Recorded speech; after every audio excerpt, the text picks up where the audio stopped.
Welcome to the Rusted Garden Homestead. Today I want to show you how to plant sunflower seeds. We're going to direct seed right into the ground. I have a trick using those old dish racks to keep birds and other animals from pecking the seedlings. But most importantly, once these are planted, I'm going to show you how to have a self-seeding sunflower patch, so to speak. These are all sunflowers from last year. Look how brilliant they are. They're absolutely beautiful. Today is May 2nd. These all self-seeded from giant sunflowers that I planted right over there. Nature seeded them. They're coming back strong. I mean, they're everywhere. I just thinned them down. I had so many. I'm growing strawberries underneath. Be also growing beans and cucumbers up the trellises on the sides. But now I have sunflowers that, are huge for May 2nd. They handled the cold weather. They're beautiful. Anyway, once you set this up, as the seeds fall, as the birds eat them, you're going to have sunflowers that come back year after year. We're going to be planting up 5 different sunflowers, be doing zinnias and annual flowers in another video. These are all sunflowers that are going to be anywhere from 6 feet to 12 feet tall. I like the tall sunflowers. Just pick a collection. Loosen the soil, nothing fancy. I'm not even putting down any fertilizers. Just want to loosen it to a depth about 4 inches. And then we're going to drop the seeds every 6 inches. Let me set this up, show you just how easy it is. You generally want to sort them by height. The taller ones, they get 10 to 15 feet are going in the back. The ones that stay around 6 feet going in the front. It doesn't matter that much because the sun is going to hit these, but I just like the way that looks as I'm walking through the garden. Spacing, it's going to be anywhere from 6 inches to 8 to 10 to 12 to 24 inches.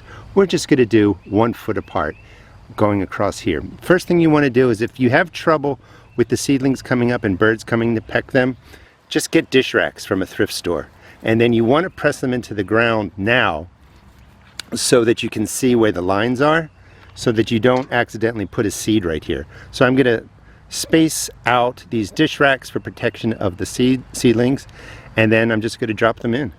Seed packs are going to have different amounts of seeds. The Mammoth Gray Stripe, loaded with seeds. This is a hybrid, so there are not as many seeds in there. Why is that important?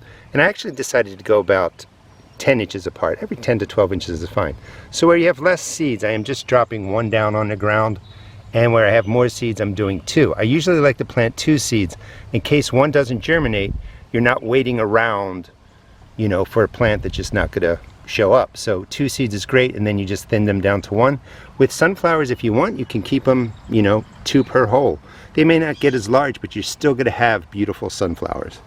Sunflower seeds come in all kinds of different shapes and colors. It's really hard to see the dark seeds, so I'm not dropping them on the surface like I did with the lighter color seeds. The hole, the planting hole, the depth only has to be about 1/2 inch. And remember, all the sunflowers that fell over here, they weren't even buried. They just fell on the surface, maybe got a little bit of coverage with mulch or something, and they're just doing perfectly fine. I mean, better than I could grow. I also don't really like to start the sunflowers as transplants. You just don't need to. These started growing back in early April. They survived frosts. When they come out of the ground, they're much more used to the cold temperature. They establish better root systems, and when the temperatures are right, they just take off. Like, you can't grow a transplant that's going to look as good as any of these. So what I did, again real quick, just every 10 inches or so, 1/2 inch deep, I'm going to drop in 2 seeds, thin down to 1, and let me just finish planting up. Please subscribe. I'm trying to reach 750,000 subscribers, so every person helps. I really appreciate it. And again, for the seeds on the surface, just 1/2 inch deep. Doesn't matter, that's a big clay ball right there. They're going to grow covered over. Water them in right away. You want to water them about every other day, every couple of days until they're established, and do that for a good 14 days. And then they're going to just take off. After they're growing for a while, and maybe, when they get to this size, I'll hit them with a water-soluble fertilizer, but they don't need a whole lot. When these get to be, 8 to 12 inches tall, maybe I'll put some mulch down. But for now, I'm just going to drop down the cages. That will protect them, get the rest of the seeds in, water in, and walk away. And again, if you subscribe, I'll show you how to take care of these, and I'll help teach you how to grow food, save some money, and have fun in the garden. And let me cut in real quick, because I'm popping these sunflower seeds all over my garden. This is one of my main entrances, and I love seeing sunflowers grow up here. I had one, it died off, you can see it. Didn't really reseed, but I am just putting in 9 holes, about 1/2 an inch deep. I have 1, 2, 3, 4, 5, 6, 7, 8, 9, 10, 12 inches apart. This is going to be beautiful really in about 45 days. They're going to really grow quickly, and some of them will even start flowering. But I want to pop in sunflowers throughout the garden. Thanks so much for watching. Sunflowers are really easy to grow. Get them in the ground now in May. They're one of the best plants to direct seed. You can see how beautifully, again, the sunflowers that self-seeded are doing. They don't need a lot of care. Just protect them as they are germinating. They're young, they're seedlings, so birds don't come peck them down. But once they take off, they're going to do their own thing. And please, I just wanted to cut in real quick, show you some of the sunflowers that self-seeded back in November, growing throughout the rest of the garden. And remember, when they fell back in November, they just stayed in the ground until the temperatures were right.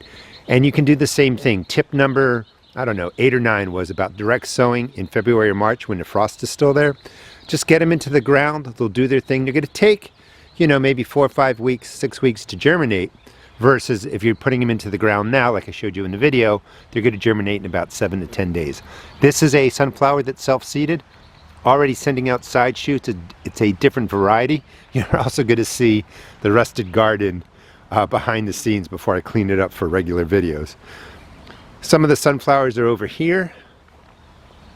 And you can really, in, you know, October, November, whatever, shake some of the sunflowers or scatter them around. 2 sunflowers coming up right in there. Let's move over this way. Have another one coming up right in there. And you can see my whole garden's being populated by sunflowers that are just coming up on their own. And what happens is they germinate really slowly when it's cold. The root systems do their thing. They don't really pop up to the top until the temperatures are right. And while it's doing that, you're getting these beautiful root systems. So as soon as the warmth comes, they just take off and they get to a nice massive size like you saw in the beginning of the video. And then, you know, finally down here, I walked by them, a couple coming up in the paths. They just sat there. They didn't even get buried.